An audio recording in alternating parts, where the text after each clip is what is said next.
සමන්ත. ඔව් කියන්න. මේ මං ඔයාලට තව ටීකින් කෝල් එකක් ගන්නද?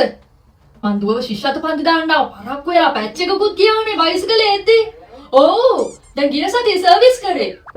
මට එපා වුණා මේක අදන් ඇවිල්ලා. මේ මං කෙල්ලව ක්ලාස් එක ඇතුළට දාලා ගන්නම් ඈ. මං ගන්න. හරි බයි. පුතේ.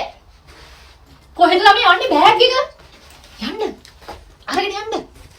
නිපුල්ලා යන්නේ. සර් ආවදනේ? ආවද? නෑ නේ තාම. අම්මේ යතියන්ද මම බය වුණා. කවදාවත් අපේ ළමයා මම ලේට් කරලා නෑනේ ඔයාලා දන්නවනේ.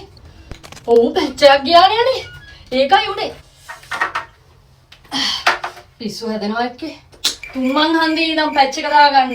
කඩයක් නෑනේ කියන්නකෝ. තල්ලු කරගෙන කෙල්ලම දාගෙන ආවේ. මං හිතුවේ පරක්කු වුණා තමයි කියලා. මම ලේසින් ඔයාලා දන්නවනේ පරක්කු කරන්නේ නෑ කියලා. දමයන්තියක් ඒ උතන ෂීට් එක මට තියන් ඉඳ ගන්න. ඇයි මම හැමදාම ඉඳ ගන්න තැන ඒක.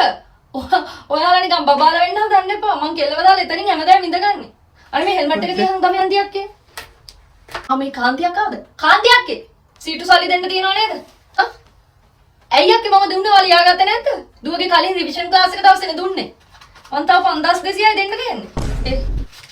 5200ක් දුන්නා නම් හරිනේ සීටු සල්ලි ලියා ගන්න. ඊට පස්සේ දුන්නේ නැහැ කියයි ඊට පස්සේ ආයේ. දුන්නේ නැහැ ඊට පස්සේ මට සල්ලි හොයන්න වෙයි. මනුස්සයාට හිටියාට අක්කේ අපිට වැඩ තියෙනවනේ කරන්න. මනුස්සයාට කියන්නේ මෙන්න මේ ගන්නකො. අනේ අක්කේ මේ තව එකක් ඔය සීටු කඩන අයව සීටු වලට ගන්න එපා අක්කේ. සල්ලි නැත්තම් සීටු වලට එන්න ඕනේ නෑනේ. අන්තිමට අපි ගෙවාගෙන ඇවිල්ලා මැදදී යාලා කඩනවා. හෙලෝ සමන්ත. ඔව් ක්ලාස් එකට දැම්මා. දැන් මේ ගරාජ් එකට දාලා ආවේ. ඔව් රෝද දෙකම මාරු කරන්න කිව්වා මේ දුගේ ක්ලාස් දාන්න මේ දුගේ ක්ලාස් ෆීස් එකකට සල්ලි ඕනේ. දාන්න. දැම්මද? මම චෙක් කරන්න. බයි සන්න බයි.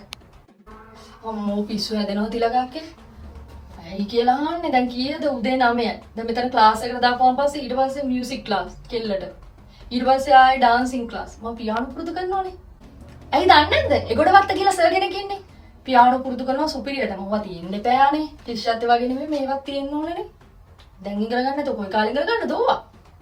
නෑ අක්කේ ඉන්ඩිවිජුවල් දාන්නේ නෑ මම ආස නෑ මේ මෙතෙන්වත් දැන් මේ සර් හොඳ ඉන්න මේ ශිෂ්‍යත්ව ක්ලාස් එකට නැත්නම් එහෙම දාන්නේ නෑ පුළුවන් නම් සර්ව ගෙදරට ගෙන්නලා උගන්වනවා මම ඉස්ලාම ගෙන්නලා තමයි යන ක්ලාසස් කරන්නේ නැත්නම් එයාලා ගෙවල් වලට යවන ඉන්ඩිවිජුවල් කරන්නේ වැඩි නෑ ඉතින් ශිෂ්‍යත්ව කියන්නේ ඉතින් මේ කඩේම පහු කරන් ඉන්න බෑ නැද්ද පිස්සු දාක්කේ අපේ මහත්තයා තියන්න දෙන්නේ නෑ ගමේ ඉස්කෝලේ පිස්සුද එයා කොහොම හොඳ ඉස්කෝලේට දාන්න කියලා මේ ඒකයි මම ඇහැක් වගේ තියාගෙන මෙයාට උගන්වන්නේ දැන් මොකද ඉස්කෝලේට දාගන්න බෑ දාගන්න ශිෂ්‍යත්ව පාසලා ඉන්න බෑ ඒකයි ඊමන්සට මැසේජ් එකක් දැම්මා ගෲප් එකේ වල දැම්මද අර යාර කලින් පාඩම් තේරුන්නේ නැහැ කියලා මම ඒවත් බලලා දැම්මා එල්ලට වාර විභාගයට 94යිනේ ඔව් ඔයාලගේ දුවද 96ද 96 වුණාට මේ ශිෂ්‍යත්වේ නේ මේ වාර විභාග නෙමෙයිනේ වටින්නේ ශිෂ්‍යත්වයට ලකුණු දෙන්න බෑ හොඳට නේද 90 ගණන් ගත්තට වැඩක් නැහැ නේද ඒකයි මමත් කියන්නේ මාර ස්ට්‍රෙස් ආයි මට දුවට වඩා මට ස්ට්‍රෙස් මම හැමදේම හොයලා බලලා කරනවා.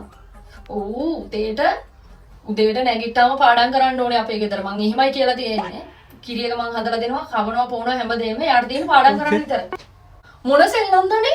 සෙල්ලම් පස්සේ හරි කරගන්න බැරියේ. දැන් ශිෂ්‍යත්ව පාසලා ඉන්න බෑ මුලින්ම.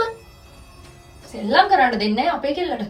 පිස්සුද නෑ. පාඩම් කරන්න ඕනේ. දැන් ගිහිල්ලා දැන් මේ ක්ලාසස් 3-4ටම ගිහිල්ලා ගෙදර ගිහිල්ලත් පාඩම් කරන්න ඕනේ. එහෙම තමයි මම ගෙදර ෂෙඩියුල් එක හදලා තියෙන්නේ. මේ බඩි කෙනෙක් ගිහලා කමුද? මම බයික් එක ගන්න යන්නත් ඕනේ. මේ එනවාද කන්නේ තෝසයක් කාලෙමුකෝ. යා